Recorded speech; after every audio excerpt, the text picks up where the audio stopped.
नमस्कार good morning Odisha. आज मार्च 19 तारिख बुधवार 2025। आसतु नजर पकई नवा देश विदेश किसी बछा बछा गुरुत्वपूर्ण खबर उपरे। तेबे ता आगु जदि वीडियो को लाइक करना वीडियो को लाइक करूँ, शेयर करूँ, कमेंट करूँ।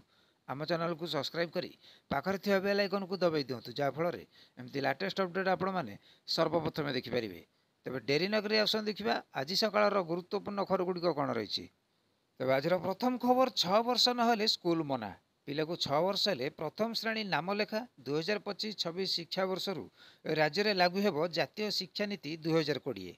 सूचना अनुसार 6 वर्ष हेले स्कूल जीवे पिला प्रथम श्रेणी में नाम लेखाइबा जड़े पिला को 6 वर्ष किंबा ताठू अधिक होगा जरूरी।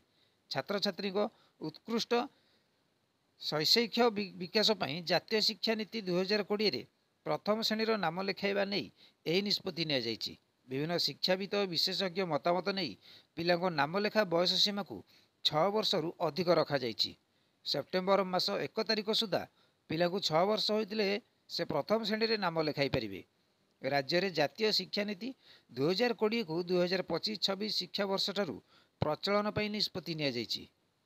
परवर्ती खबर बड़ घोषणा बदलिला अंगनवाड़ी समय। राज्य सरकार को बड़ निष्पत्ति बदलिब अंगनवाड़ी आसिबा समय। सूचना अनुसार सारा राज्य में जारी रही ग्रीष्म प्रभाव। मार्च अधारू ताती एमती बढ़ला जे स्थिति असंभाल।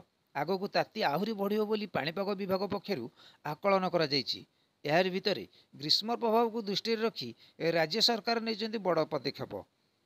तेज बदली अंगनवाड़ी आसवा समय। ग्रीष्म प्रभाव को दृष्टि रखी शिशु मानक सुरक्षा निमंते उभय निजस्व गृह एवं विद्यालय गृह में चलुवा अंगनवाड़ी गुड़िकर समय को सकाळ 7टारू सकाळ 9टा पर्यंत करने को विभाग पक्षर निर्देश दि जाइछि। एने ट्वीट कर सूचना देइछन्ति उपमुख्यमंत्री प्रभाती परिडा।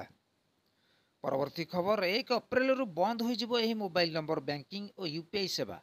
सूचना अनुसार जदि आपणकर बैंक रे अकाउंट बा आपण यूपीआई रो व्यवहार करुछन्ति तो यही खबर आपण पई पढ़िबा निहाती जरूरी, कारण आसंता मासरु बैंक एवं महत्वपूर्ण परिवर्तन करिया जाउछि। 1 अप्रैल बैंक अकाउंट गूगल पे, फोन पे और पेटीएम भली यूपीआई ऐप सह जड़ित सही अकाउंट को बंद करुछि, जहाँकर मोबाइल नंबर अनेक दिन इनएक्टिवेट अच्छी। National payment corporation of India NPCI bank और यही ऐप 31 मार्च जाए एमती नंबर हटाइबा को निर्देश देइछि। एही परिवर्तनर उद्देश्य इनएक्टिव बा रिआईसिल करा जाइथिबा मोबाइल नंबर रे हेबाकु थिबा समस्यार समाधान करिबा।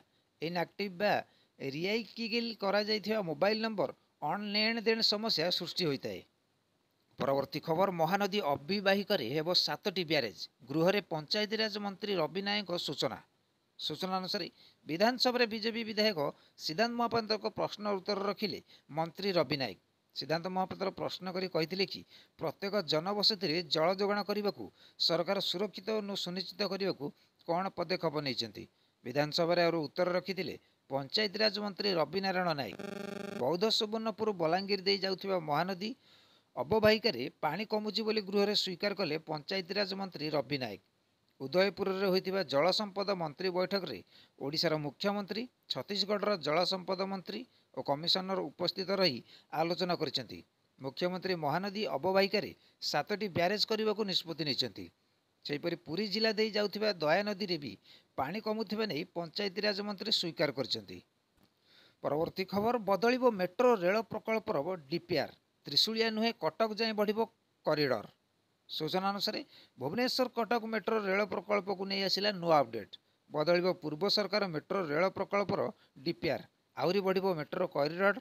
एणिकी त्रिशूलिया नुहे कटक पर्यंत गढ़िबो मेट्रो। 19 रु अधिक मेट्रो स्टेशन निर्माण करा जिवो। एलिवेटेड कॉरिडोर रे सहर उपरे जीव संपूर्ण मेट्रो रेलपथ। एने सूचना देइछन्ति नगर उन्नयन मंत्री डॉक्टर कृष्णचंद्र महापात्र। पूर्व सरकार जो मेट्रोर परिकल्पना करथिले त्रिशूलिया पर्यंत करा जायथिला, एबे मेट्रो कॉरिडोर को कटक पर्यंत वृद्धि करा जिवो।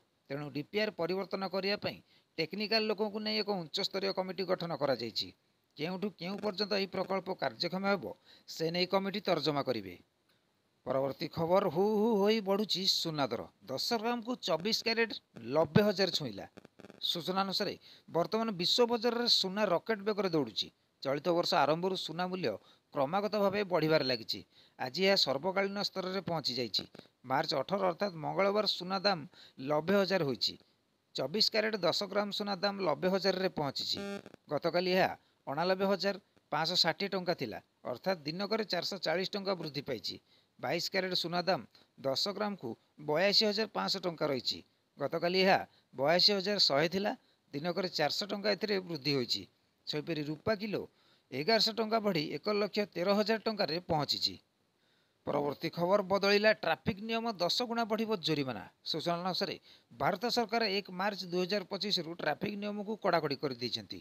ନୂଆ ଟ୍ରାଫିକ୍ ନିୟମ ଲାଗୁ ହେବା ପରେ ଅନେକ ମାମଲାରେ ଜୋରିମାନା 10 ଗୁଣା ପର୍ଯ୍ୟନ୍ତ ବଢ଼ାଇ ଦିଆଯାଇଛି। ଟ୍ରାଫିକ୍ ନିୟମ ଉଲ୍ଲଂଘନ କଲେ ଭାରୀ ଜୋରିମାନା ସହ ଜେଲ୍ ଦଣ୍ଡ ଭୋଗିବାକୁ ପଡ଼ିପାରେ। ମଦ୍ୟପାନ କରି ଗାଡ଼ି ଚଳାଇବା, ନିଶାସକ୍ତ ହୋଇ ଗାଡ଼ି ଚଳାଇଲେ ପୂର୍ବରୁ ଜୋରିମାନା 10,000 ଟଙ୍କା କିମ୍ବା 6 ମାସ ଜେଲ୍ ଦଣ୍ଡ ଥିଲା। ବାରମ୍ବାର ଅପରାଧ କଲେ 15,000 ଟଙ୍କା ଜୋରିମାନା ଓ 2 ବର୍ଷ ପର୍ଯ୍ୟନ୍ତ ଜେଲ୍ ଦଣ୍ଡ ଭୋଗିବାକୁ ପଡ଼ିପାରେ। ପରବର୍ତ୍ତୀ ଖବର ବିଜୁଳି କାଟ୍ କଲେ ଆକ୍ସନ୍, ସ୍ପଷ୍ଟ କଲେ ମନ୍ତ୍ରୀ। ସୂଚନା ଅନୁସାରେ ରାଜ୍ୟରେ ହେବନି ବିଦ୍ୟୁତ୍ କାଟ୍। ଗୃହରେ ଏନେଇ ଉତ୍ତର ରଖିଛନ୍ତି ମନ୍ତ୍ରୀ। କହିଛନ୍ତି ଆମ ସରକାରରେ ବିଦ୍ୟୁତ୍ କାଟ୍ ବିଲକୁଲ ନାହିଁ। ଯଦି କୌଣସି ସଂସ୍ଥା ଅଫିସର ବିଦ୍ୟୁତ୍ କାଟ୍ କରିବେ ତେବେ ତୁରନ୍ତ ନିଆଯିବ କାର୍ଯ୍ୟାନୁଷ୍ଠାନ। ଗୋଟିଏ ପଟେ ମନ୍ତ୍ରୀ କହୁଛନ୍ତି ରାଜ୍ୟରେ ବିଜୁଳି କାଟ୍ ହେବ ନାହିଁ ବୋଲି, ଗ୍ରାଉଣ୍ଡରେ କିନ୍ତୁ ଚିତ୍ର ଭିନ୍ନ। ଖରାଦିନ ଆରମ୍ଭରୁ ହିଁ ଅନେକ ସମୟରେ ବିଜୁଳି କାଟ୍ ହେଉଥିବାର ଚିତ୍ର ସାମ୍ନାକୁ ଆସିଛି। ଖାସ୍ କରି ସ୍ୱାଭିମାନ ଅଞ୍ଚଳର ପାପରମେଟଲା ପଞ୍ଚାୟତିବାସୀ ନାହିଁ ନଥିବା ଅସୁବିଧାର ସମ୍ମୁଖୀନ ହେଉଛନ୍ତି। ଖରା ଗରମ ସାଙ୍ଗକୁ ବିଦ୍ୟୁତ୍ ବିଚ୍ଛିନ୍ନ ଲୋକଙ୍କୁ ନାକେଦମ କଲାଣି। ସ୍କୁଲରେ ଆଉଟ୍ ପାଉଟ୍ ହେଉଛନ୍ତି ଛାତ୍ରଛାତ୍ରୀ। ଆବାସିକ ବିଦ୍ୟାଳୟରେ ପାଠପଢ଼ା ସହ ପାଣି ପାଇଁ ବହୁ ଅସୁବିଧା ଭୋଗୁଛନ୍ତି। ବିଦ୍ୟୁତ୍ ବିତରଣକାରୀ ସଂସ୍ଥା ଟାଟା ପାୱାରର ଜୁଲମ ବିରୋଧରେ ଗ୍ରାମବାସୀ ମେଳି ବାନ୍ଧୁଛନ୍ତି। ପରବର୍ତ୍ତୀ ଖବର ତାତିରୁ ମିଳିବ ଆଶ୍ୱସ୍ତି, ଆସୁଛି ବଡ଼ ବର୍ଷା, ସତର୍କ ସୂଚନା ଜାରି କଲା ପାଣିପାଗ ବିଭାଗ। ସୂଚନା ଅନୁସାରେ ଆସୁଛି କାଳବୈଶାଖୀ। ଏହାର ପ୍ରଭାବରେ ରାଜ୍ୟରେ କମିବ ତାତି, ଆଶ୍ୱସ୍ତ ହେବ ରାଜ୍ୟବାସୀ। ଗୁରୁଚାପ ବଳୟ ସାଙ୍ଗକୁ ଟ୍ରାପ୍ ଲାଇନ୍ ପ୍ରଭାବରେ ଆସନ୍ତା 20ରୁ 26 ତାରିଖ ପର୍ଯ୍ୟନ୍ତ ରାଜ୍ୟର ବିଭିନ୍ନ ଜିଲ୍ଲାରେ ଘଡ଼ଘଡ଼ି ସହ ବର୍ଷା ହେବାର ସମ୍ଭାବନା ରହିଛି। ଏନେଇ ପାଣିପାଗ ବିଭାଗ ପକ୍ଷରୁ ସୂଚନା ଦିଆଯାଇଛି। ପାଣିପାଗ ବିଭାଗ ମୁତାବକ 20ରୁ 22 ତାରିଖ ଯାଏଁ କାଳବୈଶାଖୀର ଅଧିକ ପ୍ରଭାବ ଦେଖିବାକୁ ମିଳିବ। ତେବେ ଓଡ଼ିଶା ଉପକୂଳ ବଙ୍ଗୋପସାଗର ଅଞ୍ଚଳରେ ଗୁରୁଚାପ ପ୍ରଭାବରେ ରାଜ୍ୟକୁ ପ୍ରଚୁର ଜଳୀୟ ବାଷ୍ପ ପ୍ରବେଶ କରିବ।